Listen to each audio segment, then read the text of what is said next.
So what's up mga ka-vlog-vlog? This is Sir Ken ng The Backyard Farming. So before tayo mag-start, please like, share, and subscribe sa ating munting YouTube channel. So sa episode na to mga ka-vlog-vlog, pag-uusapan natin ngayon kung bakit magandang mag-invest sa egg production business ngayong 2024.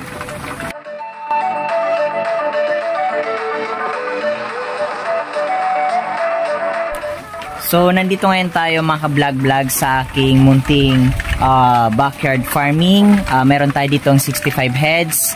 Para sa mga bago dito sa aking YouTube channel, meron tayong 65 na RTL na inaalagaan.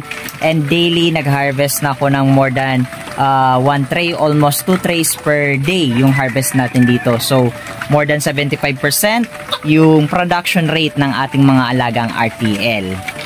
Sa mga nagtatanong sa akin kung bakit ba ako nag-invest sa ganitong negosyo, it is because of several reasons. At nagtatanong din yung iba kung maganda pa rin bang mag-invest sa egg production business ngayong 2024. So, ang sagot ko dyan ay oo. So, ang unang rason dyan is it is because mataas yung demand ng ating mga itlog sa market. So, kung mapapansin nyo, almost every individual ay nagkukonsumo ng itlog at binibili nila sa market.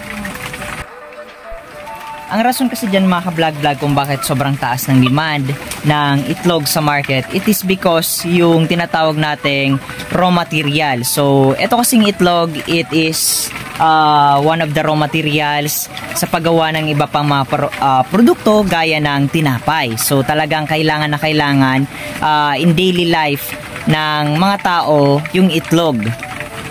Ang ikalawa sa mga rason kung bakit magandang mag-invest sa egg production business is patuloy na tumataas yung presyo ngayon ng itlog. Since mataas yung demand, then kulang yung supply, mataas din yung presyo ngayon sa market. So, yun yung kagandahan dito sa atin. So, minsan, nasa sa atin na lang kung tataas tayo or bababa. Pero mayroon naman tayong tinatawag na suggested retail price na sinusunod galing sa DTI. So, ngayon, as per observation, patuloy na tumataas yung presyo ng itlog sa market. So, isa pa sa mga pwede nyong ikonsidera kung mag-invest kayo sa egg production business is yung supply ng itlog sa inyong lugar. Kung mapapansin yung kulang yung supply ng itlog sa inyong lugar ay isa ito sa mga indikasyon na magandang magnegosyo ng egg production business sa inyong lugar. Pang-apat mga ka-vlog-vlog kung bakit magandang magnegosyo ngayong 2024 sa egg production business ay available yung technology at pwede nyong aralin yung egg production business kasi nasa internet lang naman yung mga information gaya nito. Nandito sa aking vlog yung mga technicalities with regards to egg production business. So, hindi kayo mahihirapan na matutunan yung pagnenegosyo ng egg production business gaya ng backyard level lang. So, magandang mag-invest sa egg production business ngayong 2024.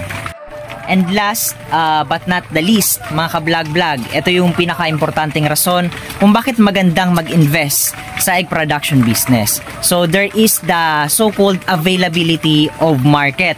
Kasi kung mapapansin nyo, since it is one of the necessity sa society, yung itlog sa ating lugar, so tendency, meron tayong market. Hindi tayong mahihirapan ibenta yung ating mga produkto. So, yun lang po yung mga ka-vlog-vlog, yung 5 rason kung bakit magandang mag-invest sa egg production business. Pero as young agripreneur, mga ka-vlog-vlog, I suggest na kapag mag-invest kayo sa mga negosyo or sa ganitong negosyo, make sure na alam nyo kung paano patakbuhin at sana dapat ay hands-on kumbaga kayo sa pagnenegosyo.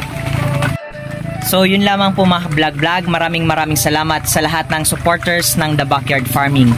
Hanggang ngayon, bagong taon na, pero nandyan pa rin kayo para suportahan ang ating munting YouTube channel. Sana ay may natutunan kayong bago with regards to egg production business. And nakatulong ako para sa pagdidesisyon ninyo kung mag-invest ba kayo sa egg production business or hindi. So, yun lamang po mga vlog-vlog. Maraming salamat.